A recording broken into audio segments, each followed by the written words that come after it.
Hello and welcome. There was chaos in parts of Asia this time 10 years ago.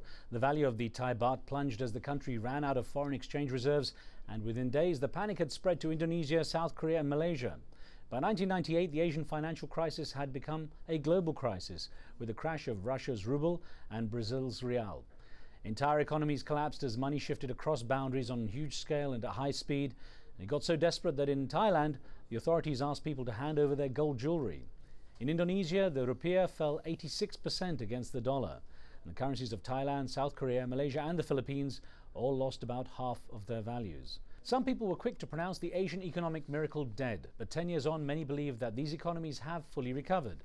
At the same time, others think East Asia may be heading for another financial shock. Who is right? What were the lessons learned from the crisis, and have they taken heed? Now, don't forget, we take your questions and comments on this subject, and you can reach us at the numbers on the bottom of your screen. We're joined by two people who were in the eye of the storm 10 years ago. In Kuala Lumpur, we're glad to have Anwar Ibrahim. He was Malaysia's Deputy Prime Minister and Finance Minister at the time. Dr. Ibrahim recently announced that he plans to run for Parliament next year. And in Washington, Steve Radlett is the former Deputy Assistant Secretary at the US Treasury and has written many studies on the lessons learned from the Asian financial crisis. And Dr. Radlett's currently a Senior Fellow at the Center for Global Development in Washington, D.C. Good to have you both here. And Dr. Anwar, I want to welcome you in first. Thank you for joining us at a terrible hour there in Malaysia. Thank you, Oris. So I have to start off by asking you, let's look at the decade that's passed. How does Malaysia stand sort of economically, financially now?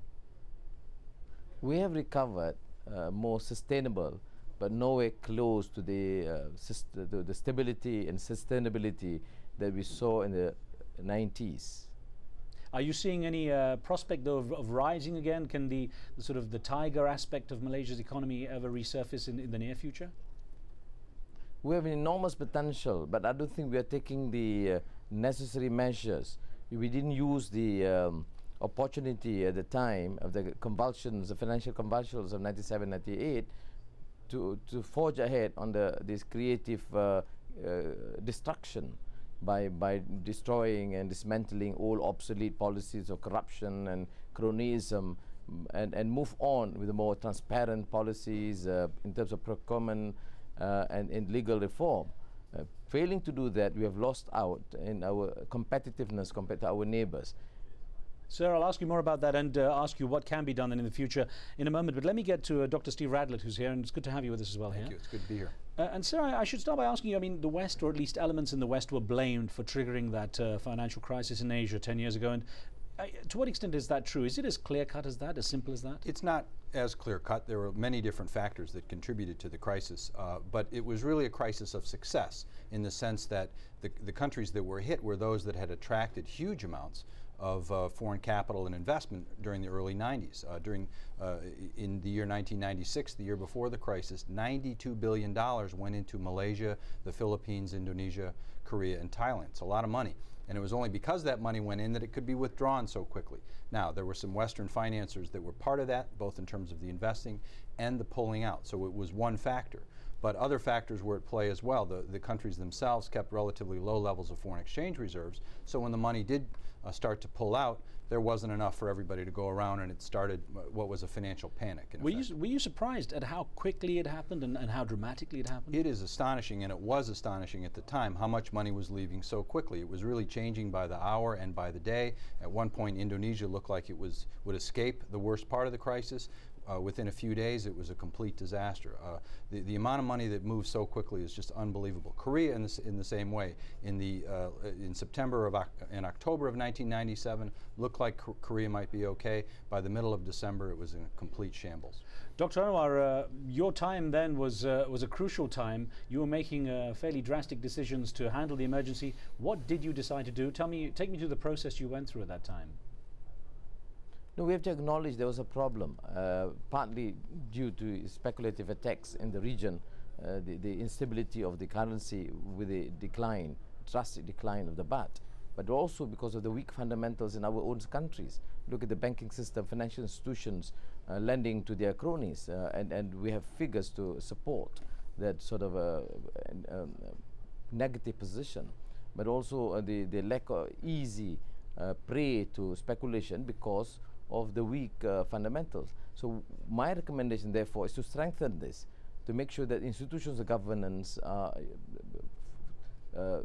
put in place so that it is not seen to be weak and prey to these attacks, but also to try and ensure that the fiscal policy is more responsible.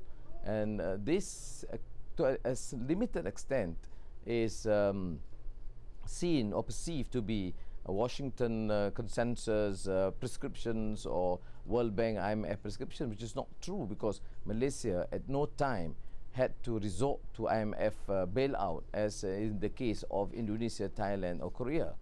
Well, sir, take me, Dr. Anwar, through that time when the Prime Minister at the time, Dr. Mahathir Mohamad, was, I mean, he was very public, he was very furious, he was blaming elements in the West, in particular George Soros, for triggering this, blaming him almost for single-handedly affecting it. What happened at that time? And I gather he later withdrew, or at least he apologized through a statement. Well, I thought he was in a state of denial because he did not want to accept the fact that there were weak fundamentals, problem of corruption, cronyism, nepotism, that the whole billions of dollars were allocated for the mega projects and not viewed in terms of the what is required as a priority in terms of education, health, and infrastructure in this country. But and of course it is easy ploy. At the time when the majority of the Muslims are poor and upset, it is easiest to then cast aspersions and attack the Jews and Soros. And of course, after 8 years, and after putting me into jail, and then coming out to say, well, Soros was not involved, I don't believe that the main issue then was the issue of foreign speculators. I mean, it was part of a problem. Although at the later stage, George Soros was not involved, but it was used as a political gimmick to then appeal to the vast majority of, particularly the Muslim sentiments, against the so-called Jewish speculator. Dr. Steve Radlett, what advice were you giving to the Indonesian Ministry of Finance at the time? They were very much depending on words of wisdom from you. Well, once the crisis broke, they were very confined in terms of what they could do. They went fairly quickly to the International Monetary Fund, and the IMF actually gave them bad advice. Some of the advice they gave was fine, but in particular, they advised a rather rapid and haphazard closing of 17 Indonesian banks. And when you close banks, you have to do it carefully, and you have to have a plan as to which ones you're going to close, which ones you're going to leave open, and how you're going to fix the ones that you leave open. It was done too quickly, not well planned out, and it actually forced a bank run in the rest of the Indonesian banking system and led to a string of collapses. The IMF, to their credit, years later came out and admitted that they had actually given the wrong policy advice in Indonesia. What we had been advising was the opposite, which was to let the exchange rate move. Don't try to fight it, because there's no way that you can stop it. But at the same time, try to address some of the fundamentals around the budget, around the connected capital, but to do it in a more planned out way. Now, to make that happen, you do need some financing from outside. And unfortunately, in the case of Indonesia, they held up the financing for quite some time and made a bad situation worse. But now China remained fairly immune to what happened. I mean, it's obviously a large country. I don't know if that was the reason in your eyes, but Indonesia is not a small country either. No, it's not. China had many of the characteristics that Dr. Anwar has pointed out of corruption and weak banking system. They still do. And those characteristics are part of what you need for a crisis like this. But there's one other piece that China did not have, which is a liquidity problem in which your foreign exchange reserves are not sufficient to pay for all of your short-term debt. In all of the crisis countries, reserves were low, short-term debt was high. That was the bad combination. China, by contrast, had at that point $150 billion in foreign exchange reserves, way more than the other countries. Indonesia had $20 billion by comparison. China had $150 billion. They could pay off all of their short-term debts, needed no financing from the IMF, and of course today they've increased that to over $1 billion, or over $1 trillion in foreign exchange reserves. Dr. Anwar, I want to put an email question to you, sir, that we got from the United Kingdom, and Harfia from the UK says, what has happened to the Asian tiger economy since the crash? Have they recovered or inflated so that they may crash again? Have they learned their lessons and found ways to guard against crashing? I think generally the shock did allow these countries to take some more transparent measures. Look at Indonesia, the legal framework, the accountability of some of the institutions. In Malaysia certainly have recovered. Thailand more sustainable than before. Korea, of course, have gone far ahead from the period and they were in 97, 98. But unfortunately, I don't believe that most of these governments actually learned from these lessons. Look at the amount of corruption of and in some cases even they are still reluctant to undertake the major reform measures. I think it was right to allude to the fact that the initial IMF prescriptions were flawed because they were too drastic and there was very little understanding of the peculiarities, the sensitivities, the potential for political turmoil. But then when things became more stable, measures need to be taken. We need to take up measures which relate to issues of governance. And when we talk about fundamentals that include, for example, strong reserves. It looks fragility of banking institutions, of financial institutions, cannot be tolerated in the medium term. When we look at the general success of an economy, it is just not a matter of pushing ahead, propelling the economy for short-term growth, but also to sustain. And to sustain requires all the rudiments of institutional governance must be in place. And this, I don't believe we have taken adequate measures. Sir, I want to get gentlemen, I want to get a question in from Yossi in London, who's on the phone with us. So Yossi, what would you like to ask? I just wanted to ask on the prospect of the creation of an Asian monetary fund versus the International Monetary Fund, and would it be done under the framework of the Washington Consensus or something else? Let me put that to Dr. Adlet first. It's a good question. I think it relates a little bit to the earlier question. I think that Asia, most of the Asian countries are not going to face a similar kind of crisis because they have essentially self-insured themselves by accumulating massive foreign exchange reserves. China, as I mentioned, over $1 trillion. Korea now about $250 million. And most of the other countries have accumulated a lot of foreign exchange reserves. And what that means is that they won't have to go back to the International Monetary Fund or to an Asian fund for money. They've got plenty on their own now and won't face this kind of crisis. They could face a different kind of crisis of different individual banks collapsing, as has happened in many other countries, including the United States with our savings and loan crisis of years ago. That's the kind of crisis I see going forward. An Asian fund could help support that. The only problem holding that back basically is capitalizing it. The IMF gets its money from its member countries, putting in fairly large sums of money. To form an Asian monetary fund, the members would have to put in fairly substantial amounts of money up front.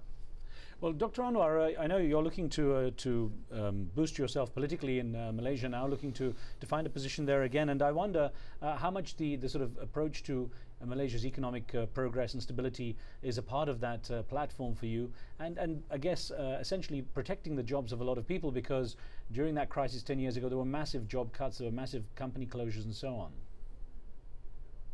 Well, I don't think it is a relevant issue now. We don't debate on that particular issue anymore because the propaganda, for example, attributing the entire blame to foreigners or to Jews has been, probably relegated to the background. People are more looking forward. And I think what we need to do here is just to discuss what we consider to be an appropriate policy for the economy in Malaysia. And we have lost, as I said, competitiveness. We have to address this, and that requires a change and to dismantle the obsolete new economic policy of affirmative action according to one race, favoring one race, to a more transparent policy that would benefit all communities at the same time to protect those marginalized and the poor, and that certainly benefit the vast majority of the Malays or the Muslims too. And secondly, to strengthen institutions of governance. I mean, we are now celebrating 50 years of independence. Don't tell me that we can't afford to have an independent judiciary, a more competent professional police force with the rising crime rate in this country. And why are we not able to attract foreign investments as much as the Vietnamese or the Indonesians? Don't talk about the Indians and the Chinese. These are fundamental issues that we have to address. Let me get a question here that we got by email to Dr. Adler that came from Daniel Johnson in Canada.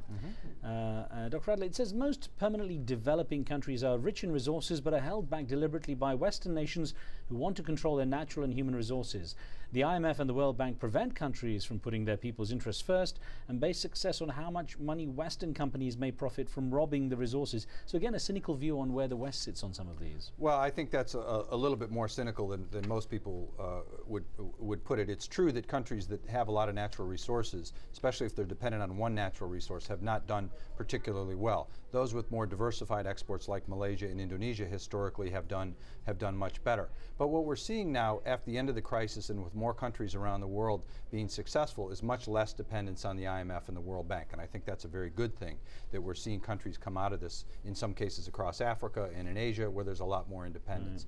The two big struggles that they face, I think, are really developing the financial system and developing the legal system. Well, Dr. Steve Rattler, I want to thank you for being here with us in DC. Dr. Anwar, a big thank you for joining us there from Kuala Lumpur in Malaysia. Thank you, sir. All right. And thank you for being with us. And on the next show, we speak with Pakistani politician and cricket legend Imran Khan about the political crisis in his country, especially with the forthcoming elections. Don't forget, if you have any thoughts about that or pressing issues from around the world, send your emails to riz@aljazeera.net. We'll see you next time. Street Talk's coming up next.